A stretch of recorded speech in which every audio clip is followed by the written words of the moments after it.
What's going on there, YouTube? Vaping with Twisted 420 has returned. That's right, people, we're back. And we're back with the vlog.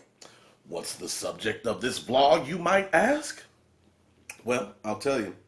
It's all about being self-employed in the vaping industry. I had some ideas for vlogs, some good ones, but the video I made talking about vlog ideas, Jeff Allen had an excellent topic to discuss. I'm going to read Jeff Allen's comment for you. It says, I would like to hear some business-related details of what it's like to be self-employed in the vape industry. What it takes to get started, daily struggles, financial requirements, inside details, etc. He says he thinks the topic is very interesting and educational. Well, I think you're right, Jeff Allen. I think you're right. You know what I hate? I hate when people try to make everything seem like all sunshine and rainbows about everything. A facade. You know what I mean? Shit could be going horrible in life, but on YouTube, they want you to think everything's all honky-dory. You know what I mean? Let me tell you, folks, it's not always sunshine and rainbows and sprinkles. Okay? Shit gets rough sometimes. Now, to begin Jeff's question, it's business-related details of what it's like to be self-employed. What it takes to get started. All right. Now, this can go a few ways, people. You can either save up a large sum of money. I don't know about a large sum, $5,000 to $10,000, depending on what you want. If you wanted to open a vape shop, that's part of being self-employed in the vaping industry. If you want to open up a vape shop, you can get started for as little as $5,000 to $10,000. Not too shabby. You know what I mean? As far as a juice company, you got people who do private label, like people who already make juice that'll also make juice for you and put a different label on it. Now, there's a lot less that goes into that. You don't have to risk as much money, because if you want to start from the ground up with a juice company, I'm talking about warehouse, assembly lines, clean rooms, ISO, blah, blah, blah, all that. It can be pretty expensive. My situation worked out good, and I followed the path of other people who do YouTube. You start a channel, it happens to become popular, you release a product. So put your name on something. That's the format for everything ever since the beginning of time. Well, I had a buddy, my buddy Edward Brown, my juice partner. Shout out to Edward Brown, Esteem Studios. I did a review for his e-liquid, and he was like, yo, bro, you gotta have your own e-liquid. And I had thought about it. I had looked into like maybe just starting from the ground up and everything, because I had made a few liquids. I did some mixing. You know what I'm talking about? I did a little something here and there. But yeah, he was like, I already got this going. We can discuss some flavors. Yeah, I was like, bam, Not Too Shabby Juice was born. That's how it worked out. I was lucky. Not everybody's that fortunate. There's a lot of people who want to get their stuff off the ground. It's not easy, man. There are struggles. There's struggles just owning juice companies, because the market fluctuates. Like, things will be going killer as far as juice sales, distributing all over the world. Months will be great, and then you'll have some dips, man. And since all this stuff sparked back up about August 8th in the FDA a few months back, there's been some dips, and I'm pretty sure everybody's felt it. I've talked to several people. Hell, my old shop, Voltage Vapor Shop. I talked to Chase. He talked to other shops. I've talked to some other shops. It's the whole mindset. A lot of it dips, and it fluctuates throughout the year. You never know. So it's not going to always be all crazy, bam, bam, bam. Sometimes it's going to dip a little low. Now, and then this is how we get into other avenues as well after this. The juice company is one thing. Juice, some people like stuff, some people don't, some people try it. Here's the thing, man. Taste is subjective. There's plenty of people who try my shit and fucking hate it. And that's fine. Everybody has different tastes. But I vape distortion every day of my life. I love it, okay? I like a lot of my juices. I like a lot of other people's juices that some people hate. It's one of those things. So you get a lot of mixed stuff, and you get word of mouth, like, oh man, this shit's awesome, or oh man, that shit's shit, and then people won't try it, or people will try it. It's a whole thing. So there's some fluctuations going on. You see what I'm saying? The juice companies, that's one way. That's how I got started. Now, as far as hardware and making other devices, companies also approach me. I approach some companies, and let me tell you, not everything's gonna always work out. It's not gonna always work out. I've gotten fucked on several situations. There should have been several different things out there that I had some ideas about, because I think of stuff sometimes, thankfully. Fucking, yeah, that's pretty awesome. Thankfully, I have thoughts. There's some stuff out there there's some stuff that should have been out there, shall I say. I'm sorry, guys. I'm freestyling this whole... Let me tell you something. Anytime I do a video in front of you guys where I'm just speaking to the camera by myself in a room with cats, they're sleeping, it's all freestyle. I didn't plan anything. I don't take notes. I don't write anything. I was just like, you know what? That dude Jeff said something. I think we should touch on it. So this is just, so if I get a little tongue-tied or caught up, it's because it's all flowing off the cuff. You know what I mean? Now, explaining that, I forgot what the fuck we were talking about. Let me have a talk real quick. All right, we're good. We're good. Had to regroup. Anyway, yeah, with hardware and stuff, I approach people. Some people approach me.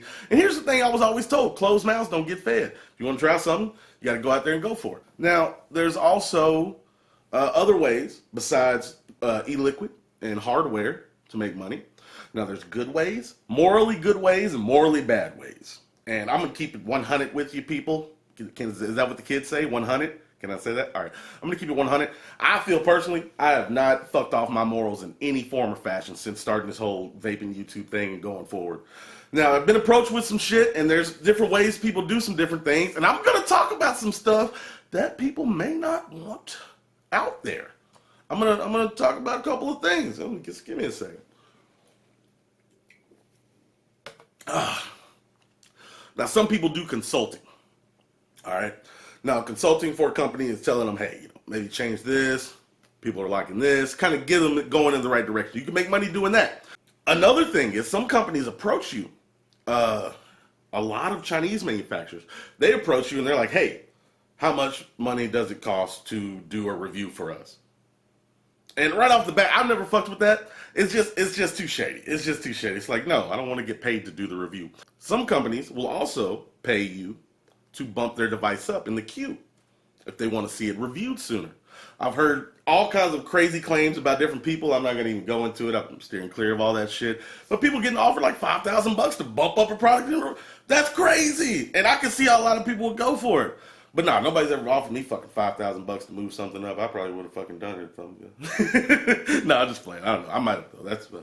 But no, little stuff like that. If you can do things and still feel morally good about it, that's one thing. There's plenty of ways to make money. Affiliate links. We talked about this before. I thought about doing it. Might start doing it soon. Affiliate links are, okay, so if you don't know what affiliate links are, almost a shit ton of, everybody does it. A lot of people do, not everybody. There's a few people that don't, but the majority of YouTube reviewers for vape stuff do it. And a lot of people do it anywhere. Amazon and all kinds of different shit. There's all kinds of different affiliate links going on out there. But for people who don't understand what that is, it's where the link to the product that you're reviewing, for everybody who clicks that link and goes and buys it, you get a percentage of the commission off those sales. That's affiliate links. Now, that's another thing. That if you're popular, and I see fucking rows of affiliate links on people's descriptions and shit. If you're popular, that shit could probably add up. It could probably add up.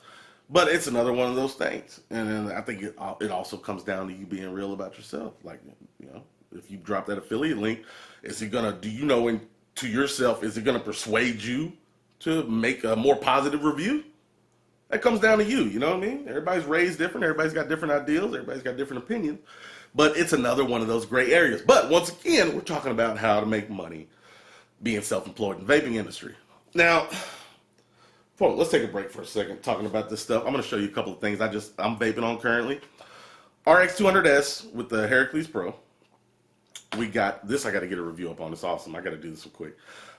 The E-Leaf iStick Pico Mega. It's a 26650 or single 18650 100-watt device. And it comes with this Mellow 3. And look at that. That's a small ass 20. I got the lights bright as shit in here too. I just wouldn't want it to be too dark because I'm chilling in my living room. You know what I mean? It's a whole thing. But yeah, look at that. That's a tiny ass 26650 device. Tank's a little tall, but you see what I'm saying? That's cool. Rocking the Stabwood Menkin version 1.5 with the Heracles Pro Nano. Still using that. That's what I'm going with. Who makes this? Synthetic Cloud. This came from Vapor DNA. Synthetic Cloud something or another. 150 watt mod that does temp control on Canthal. It seemed to work pretty good. I don't know. I'm still not real technical. The G2 Homewrecker I still think was good. But yes, dual 18650s, Synthetic Cloud something or another. And I got the Crown V2 on here. Let me tell you, I am not impressed so far. Like Juice, I know how Juice tastes. It don't taste like it's supposed to taste in this tank so far. I might try another coil. Well, I tried 2 coils so far. This is the second one. I might try another coil or another tank But man, yeah, I'm just not feeling it so far. Not feeling it. And last but not least, I'm still rocking the Gragas with the Merlin RTA. So yeah, just had a quick break in there. I know people like to vape and shit and want to know about vaping, so this is what I'm vaping on currently. I need to pull some of these that I reviewed already out of the rotation and start vaping on stuff I need to review. It's a struggle. That's a struggle too, let me tell you. Oh yeah. Now, okay, we talked about a bunch of financial things. We went around. Let's go back around to videos and motivation and FDA and stuff and money, okay? Because I worked at Voltage Vapor Shop, you guys remember. I was there for about a year, and then about January, I quit. I put it in my 2 weeks, and I started working from home, doing videos and everything, and just doing a bunch of stuff. I felt like, hey, everything that I'm doing can sustain this. And it gets scary sometimes, man, like ups and downs, fluctuations. I've always thought about it. If everything goes to shit, I'll always say, hey, while things were going good, at least I got to enjoy this. I went and did this. I traveled here. Things happened. I got to enjoy stuff. Fuck it. I'm a humble person, I think. I'll flip a burger. You know what I'm saying? I'll go back to fucking behind the back. I'll flip. Nah, it doesn't matter. It's like I said, it sucks, and that's just me. I'll be cool. It's whatever. I got kind of YouTube. I can do something. I always do other things. It's fine. But man, what's crazy and scary about the whole thing is there's hundreds of thousands of people whose livelihoods are at risk. There's people who, for like, let's say the past 5 years, all they've been doing is this, and they've been doing it well in vaping. And they've hired another 100 people. That's another thing that, with all this shit that's going on, something that's got to be fought, is America's all about jobs. You know what I mean? Making jobs, creating jobs.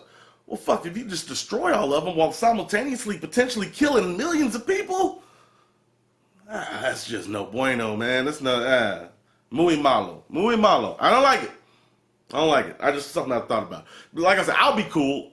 It's whatever. I'm cool. Everything will be fine with me. But I do worry, and I fucking hate it for the other people out there, man. I do. I really do. That's something I want to talk about. But doing these videos, man, like, I've been doing it for 3 years. I've been doing YouTube since 2009. I was doing car stereos, Twisted Child 420, bass. I had all kinds of 815s, 1210s. I've had all the setups, 16,000 watts, all that crazy shit. That was fun. I enjoyed it. I did that for years, and then I kind of transitioned into vaping. Doing it since 2013, I started in vaping. 3 years now. Been over so many hundreds of fucking products. You sometimes lose motivation here and there, man. Like you have, I still love it at its core. But, lack of innovation, kind of the same old. Sometimes you get restless in your head. You know what I mean? Sometimes you don't want to be up there by yourself.